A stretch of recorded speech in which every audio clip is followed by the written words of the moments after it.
All right, so question two, just we have product rule, but we're gonna have a couple more things that pop in. For example, in this question, we have a product rule, but we also have a chain rule for our derivative. So first thing doesn't change, right? We take the derivative of both sides. We have a product of functions. Be careful, not multiplying sine times this 4x squared. It's the sine of 4x squared plus 3. So our product rule is going to be our second function times the derivative of the first, plus our first function times the derivative of the second.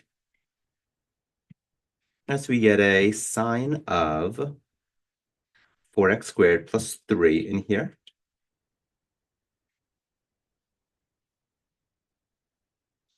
E to the x. Then we get an e to the x times the derivative of the sine of 4x squared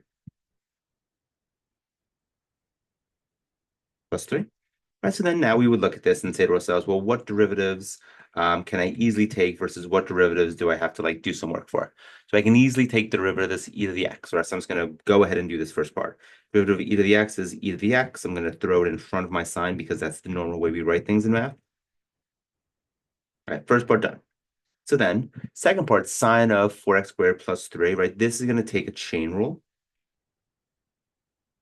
Right, so we have this inner function u. So the derivative of the sine of some inner function is just u prime times the cosine of u.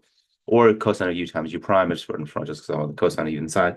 So the root of the inside function is going to be a 4x squared. Wow, that's hard. 8x for me.